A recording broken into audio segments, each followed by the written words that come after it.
জয় শ্রীরাম, জয় শ্রীরাম, জয় শ্রীরাম, জয় শ্রীরাম, জয় শ্রীরাম, জয় শ্রীরাম।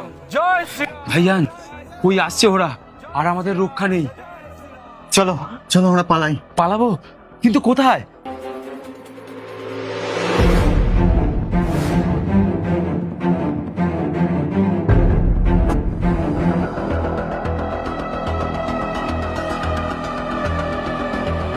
ভাইজান আমাদের ছেড়ে দাও, আমরা কিছু করি না। আরে দাদা, তুমি এরকম করছো কেন? আর আমাদেরকে এরকম বলছো কেন? আমরা তোমাকে চিনি না। আরে আমরা তো এসেছিলাম তোমার দোকান থেকে জল কিনতে। তোমার দোকানে জল পাওয়া যায় কি? জল? এ করিম, দাদের জল এনে দে। तेरे बिन जीना है ऐसे, दिल धड़काना हो जैसे, ये इश्क है क्या दुनिया को हम समझा।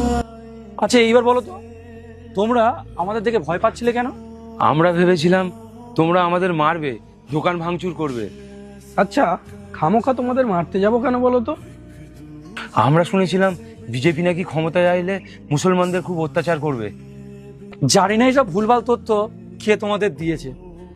বিজেপি যে মুসলিমদের শত্রু, এই ধারণা মনের মধ্যে রেখো না।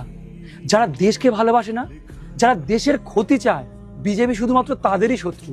আর শোনো, রাষ্ট্রবাদী প্রতিটা মানুষ আমাদের বন্ধু, সে ধর্মের হোক না কেন। আচ্ছা দাদা, তোমরা কি তোমাদের নিজের দেশকে ভালোবাসো না? কেন ভালোবাসবো না? আমরা আমাদের দেশের জন্য জীবন পর্যন্ত দিয়ে দিতে পারি। তাহলে তো তোমাদের সাথে আমাদের কোনো পার্থক্যই নেই বন্ধু। তাহলে এত কিসের ভয়? আসলে আমাদেরকে বোঝানো হয়েছিল সনাতনীরা ক্ষমতায় এলে এদেশে আর মুসলমানকে বাস করতে দেবে না।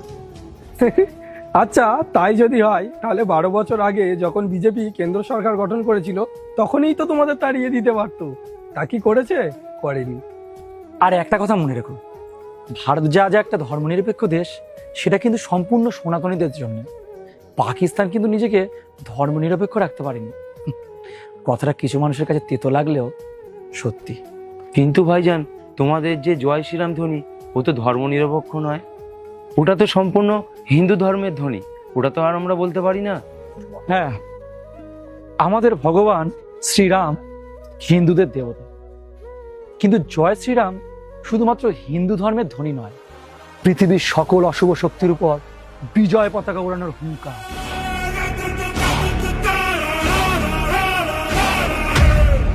যারা নারী